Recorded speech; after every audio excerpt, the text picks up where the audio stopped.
Do you like cracking packs? Yeah! Woo! Do you want to know what's in these pre-Rift boxes? Well, Spiritforged pre-release is only a few weeks away, and today we'll be going through the things that you need to know as a new player to Riftbound Sealed events. In this video we'll cover the deck building rules for Sealed, the key new mechanics to be aware of during a Sealed event, including some potential rules, issues and pitfalls, the content of pre-Rift kits, including the lists of the 6 different pre-constructed 15-card mini-decks, and we'll finish off with some simple tips in terms of deck building and play to remember during the event. Let's do this! For Sealed, you must have exactly 25 cards in your main deck and a 12-card rune deck. From your 25-card main deck, you may include a chosen champion. You may also run 1 legend. You can have 3 domains as part of your main deck color identity, or any domain plus the domains of your legend. You don't need to run a legend or chosen champion. If you don't have either one, you draw an extra card at the start of your first beginning phase. If you have neither, you still only draw 1. You may run any of the battlefields from your card pool during your matches. If you don't open any battlefields, don't worry, you can run blank battlefields.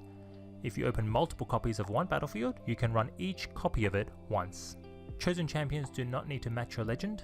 Signature spells can be used if they match your deck's domains. They do not need to match your legend, and no other deck building restrictions apply. You can include any number of a single card in your deck, so if you open 5 Defiant Dances, you can run all of them.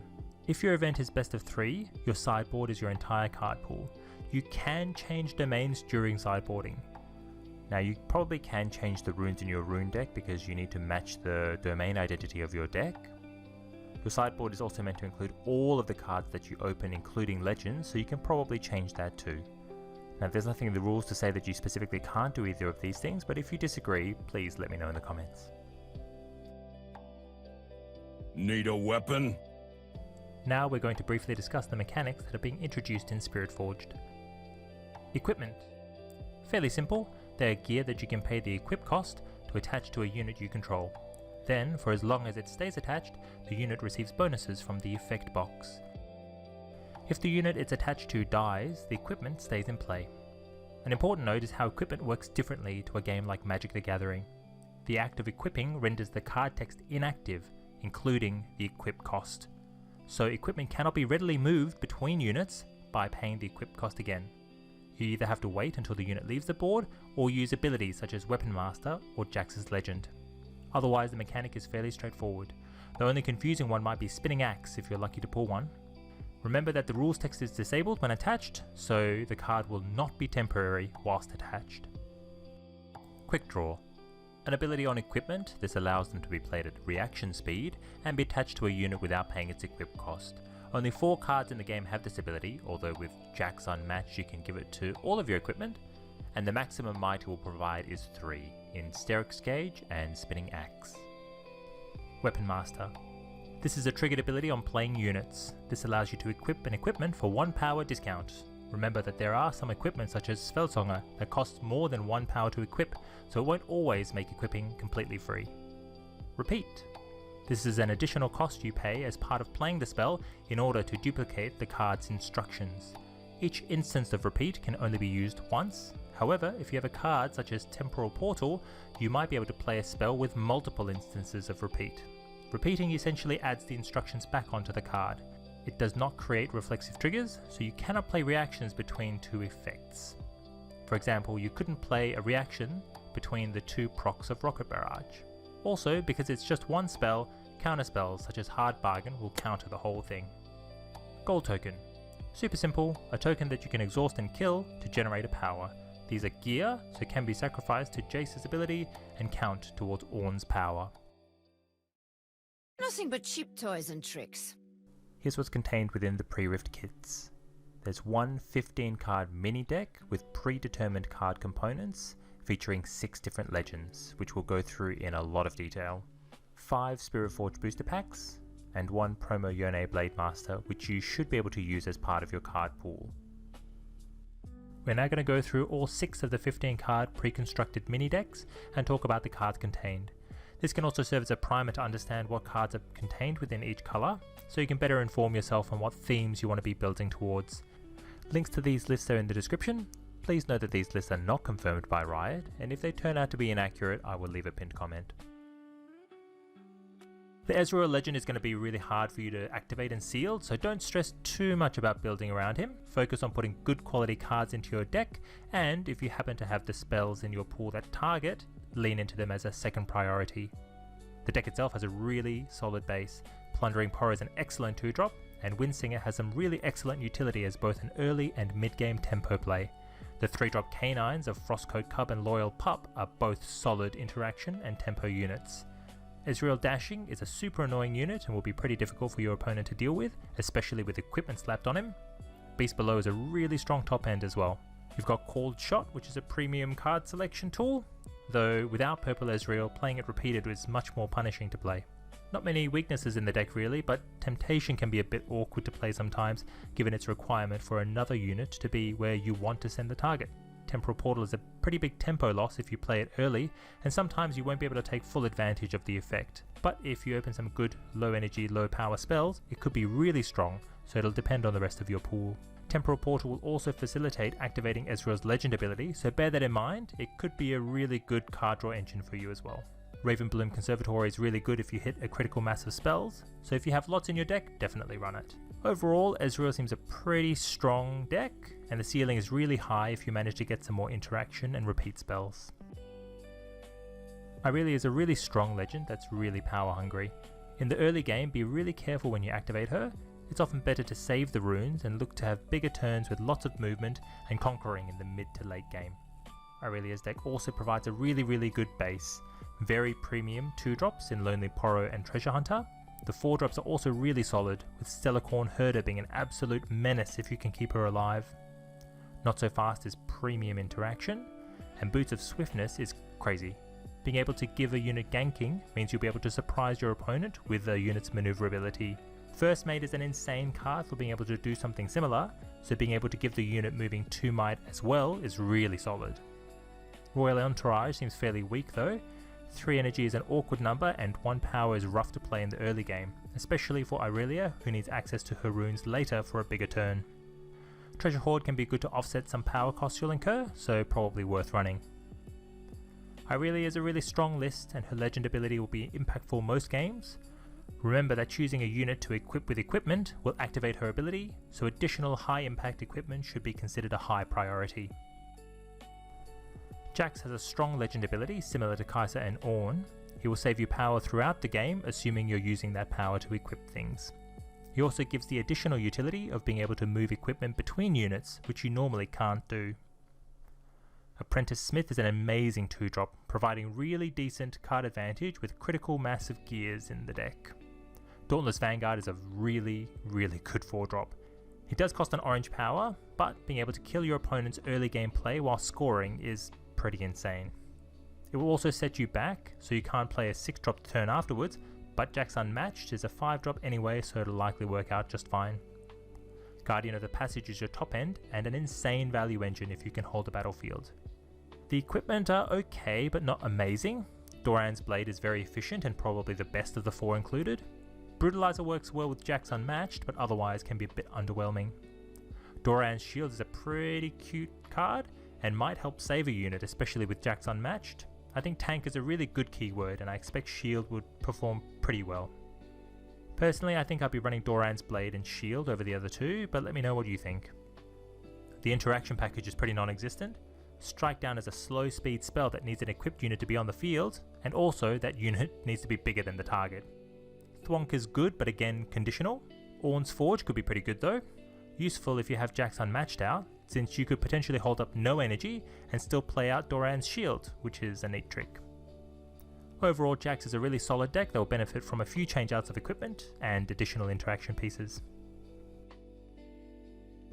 Lucian is an aggressive legend, but unfortunately pretty narrow. It gives 1 assault for each equipment attached to a unit, making it very powerful at taking battlefields. Despite the legend doing nothing on defense, the deck does have some really powerful tools on defense, which we'll get to in a minute. The deck includes Gem Jammer, one of the best 2-drops in the game, and Veteran Porrow, a Porrofic inclusion in this deck. Lucian Merciless is one of the best 3-drops in the game.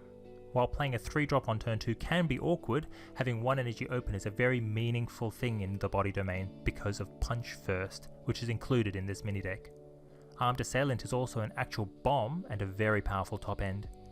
Interaction again is relatively minimal with the conditional strike down, but Against the Odds and Punch First are amazing for both offense and defense. Sunken Temple is an amazing battlefield for Lucian and can be easily achieved with Doran's Blade on a 2-drop, or pretty much any equipment on Lucian Merciless, and 4-drops that you're likely to get in your pool. Lucian, despite having a narrow and synergy based legend ability, has one of the best base decks. Lucian Merciless is also arguably the best chosen champion amongst the 6 decks, and additional pieces such as cards that provide ganking will make him an absolute monster.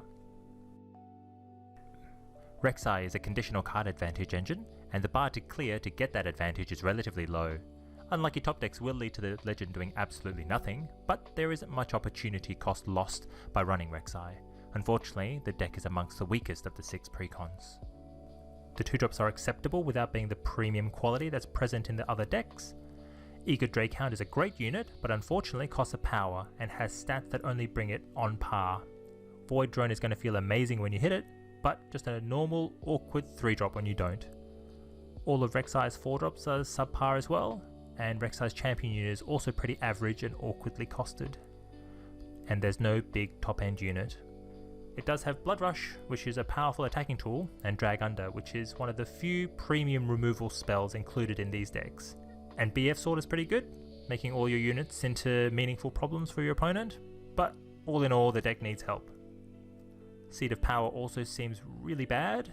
It relies on you being able to be on both battlefields at the same time. Reksai doesn't really have the movement to do this safely, and the units aren't robust enough to be able to hold well. And the Reksai Legend provides card advantage anyway, so the battlefield seems like it has a pretty bad floor and only a very modest ceiling. Overall, Reksai's deck seems to be one of the weakest of the lot, so if you pull it, I hope your luck turns around in your packs. Renata's Legend ability will really often do not very much, but when she does something, it might be absolutely spectacular. Making gold can be really powerful and gives you the flexibility to run stronger cards with higher power costs, so it really depends on what you pull from your booster packs. Renata has 2 of the strongest 2-drops in the game, giving you free gold tokens. Drop Board is a really strong 4-drop unit in the mid to late game, but at the time that it would feel the best to play, i.e. turn 2, it's really tough to make it happen. Renata Industrialist is an interesting unit. It lets your gold enter ready, but the much more powerful application of this is to let your units, such as Sand Soldiers or Recruits, enter ready. Sand Shifter is an insanely good 5 energy unit, and well worth the 2 power in Renata. Eminent Benefactor is an understated unit that needs to hold to gain value, and is pretty weak. Interaction you have is Blood Money and Wages of Pain, useful early game spells to establish board presence, and Cloth Armor is a great combat trick for 1 energy. Power Nexus seems pretty bad. Your opponent will use it as often as you will, as usually it will only be in the last few turns of the game that people will typically be able to use it. And at that point it doesn't really matter that you can pay for it with gold and they have to recycle their runes. Overall, Renata's deck will need help to function well. Pivoting into a deck that uses Renata as its chosen champion with something like Azir seems really good. Or, if you get lucky and pull some powerful top end, or even efficient mid-game cards that require power to play, it might be really good. But otherwise, I think it might be a bit of a struggle. Building a deck, are we? Excellent. These tips are for players who are just starting out in Riftbound or Sealed events and are mostly just good fundamentals. When you're opening your packs, sort your cards into colours and rarity. Even though commons are very powerful game pieces in Riftbound, uncommons, rares and epics are often game deciding bombs or premium removal. Sorting them will let you at a glance figure out what are your best colours, and then you can refine down from there. After this you can consider synergy and themes, making sure to include enough units and, most importantly, interaction so you have options during your matches. Note that Riftbound often includes units that have decent stats or costs even though they're built into certain themes, so the opportunity cost of building a small sub-theme can be fairly low. Mechs, for example, are pretty mediocre in terms of pieces and payoff, but running a small package of them may pay off in some of your games. In the games they don't, they may not be as powerful, but often will be just fine as vanilla units or spells as well. Note that sometimes it will be correct to abandon your chosen champion and legend that you open from your 15 card mini deck, and perhaps not even run a legend or chosen champion. It will depend on what your pool looks like. Try not to get too attached to any one card. Equipment are powerful permanents and a great way to accrue value throughout the game. but don't fall into the trap of including every useful bit of equipment you can. Unless you're playing Azir, then go for it. You'll kick yourself if you have a huge suite of equipment and no units to attach them to. If you're in a deck that's themed around equipment, you'll likely have to play less interaction to make room for them. Don't sacrifice units. Consider that energy in this game is color agnostic. So, when considering your third color, try to choose cards with minimal or no power costs. Bear in mind that equipment often has a specific color you must pay the equip cost with. Depending on what power costs you include, you probably do best with skewing your rune deck heavily towards your two main colors. Make sure your deck plays some low cost drops. Each 15 card mini deck contains two very solid 2-drops that you should likely include. Most 2 energy drops also don't have a power cost, so look to include them from your third color as well if needed. 2-drops are essential for establishing early board position, so do not underestimate them. Also, don't underestimate chunky units. Sometimes decks will have a tough time dealing with units if they're big enough. Most of the mini decks feature a high-end unit that's pretty strong.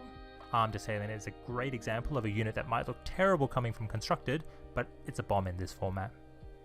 Now, you don't want too many or otherwise they'll gum up your hand in the early game. Just make sure you include a few. Also, don't forget Yone Blademaster is in your available pool of playable cards, and even though he hasn't got a giant booty, he's still really strong and a conditional removal to boot.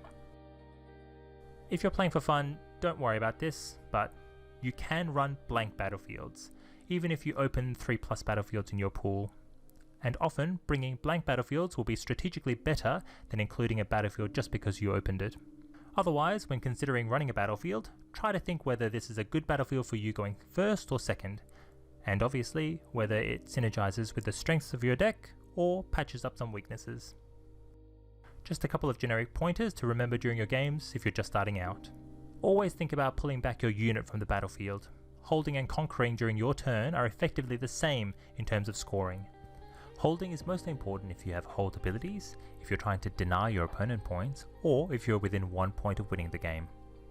Consider how likely is it that your opponent will be able to contest that battlefield or kill your unit for free.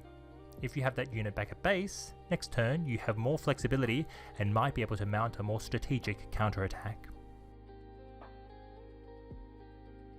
It might be tempting to play as energy efficiently as possible or play out your chunky units as quickly as possible, but blowout turns will sometimes happen because you used up all your energy. Your opponent might see that you have no way to interact and commit all their resources and devastate your board. Just remember, if you have interaction in hand, sometimes it's better to delay playing a unit or gear for a turn and keep some energy open. Is your deck aggressive or more control oriented? Does your deck like to conquer or hold? Hopefully you've built your deck with some of these factors in mind, but just try to remember what your deck is trying to do whenever you're stuck in a hard decision.